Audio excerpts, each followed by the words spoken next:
ताज्या बातम्यांसाठी महानकरेला सबस्क्राइब करा आणि बेल आयकॉनला क्लिक करा। इचलकरंजीत अत्याधुनिक अग्निशामक वाहनाचा लोकार्पण सोहळा, अग्निशामक दलाच्या वतीने आग विझवण्याची प्रात्यक्षिके। इचलकरंजी महानगरपालिकेच्या अग्निशामक ताफ्यामध्ये नवीन दाखल झालेल्या अत्याधुनिक अग्निशामक वाहनाचा लोकार्पण सोहळा महापालिका आयुक्त ओमप्रकाश देवटे यांच्या हस्ते पार पडला। यावेळी अग्निशामक दलाच्या वतीने आग विझवण्याची प्रात्यक्षिके दाखवण्यात आली। इचलकरंजी शहर हे औद्योगिक शहर म्हणून ओळखलं जातं, त्यामुळे आग लागण्याचे प्रमाणही अधिक आहे। यापूर्वी आग लागून व्यापाऱ्यांचे करोडोचं नुकसान झालेलं आहे। अग्निशामक दलाकडे अत्याधुनिक यंत्रणेअभावी आगीवर नियंत्रण मिळवण्यासाठी अधिक परिश्रम घ्यावे लागत होते। त्यामुळे अग्निशामक सेवा व आणीबाणीच्या सेवांचे बळकटीकरण योजनेमधून 65 लाख रुपये किमतीचे नवीन अत्याधुनिक अग्निशामक वाहन खरेदी केलं असून अत्याधुनिक व स्वयंचलित अग्निशामक वाहनामुळे आगीवर नियंत्रण मिळवणं सोपं होणार आहे, असे आयुक्त ओमप्रकाश देवटे यांनी सांगितलं। यामध्ये 74,000 लिटरची पाण्याची व 500 लिटर फोम साठवणीची क्षमता आहे। यासोबत फायर सूट व 4 प्रकारच्या वेगवेगळ्या पाईप असून त्यामध्ये अर्धचंद्राकार आकारामध्ये पाण्याचा फवारा मारण्याची यंत्रणा असल्यामुळे अडचणीच्या ठिकाणच्या लागलेल्या आगीवर नियंत्रण मिळवणं सोपं होणार आहे। पेट्रोलियम व रासायनिक पदार्थांचा लागलेल्या आगीवरही तात्काळ नियंत्रण मिळवता येणार आहे।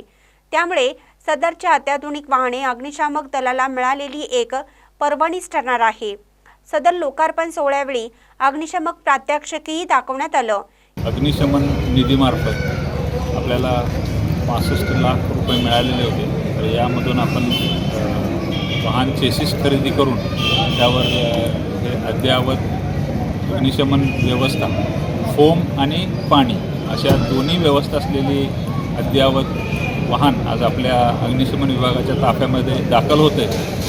जवळपास या कामासाठी 68 लाख रुपये खर्च आलेला आहे। या सुविधेमुळे शहरामध्ये आणि शहराच्या बाहेर देखील अन्य ग्रामीण भागामध्ये काही औद्योगिक वसाहती असतील, इंजिनिअरिंग क्षेत्र असेल, तर त्या ठिकाणी ज्या आगीच्या घटना होतात, तर त्या आगीच्या घटनांना आपल्याला नियंत्रित करण्यासाठी या सुविधेचा चांगला फायदा होणार आहे आणि तात्काळ आगीवर नियंत्रण आणता येणं शक्य व्हावं यासाठी या वाहनामध्ये जवळपास 6,000 लिटर पाण्याची व्यवस्था, तसेच 1,000 लिटर फोम अशी स्टोरेज कॅपॅसिटी आहे। त्याचबरोबर अत्याधुनिक जेट स्प्रेइंग आणि अन्य सुविधा देखील यामध्ये उपलब्ध करून दिलेल्या आहेत। माझ्या माहितीप्रमाणे आपल्या जिल्ह्यामध्ये अन्य नगरपालिका किंवा महानगरपालिकांमध्ये एवढ्या चांगल्या क्षमतेची अशी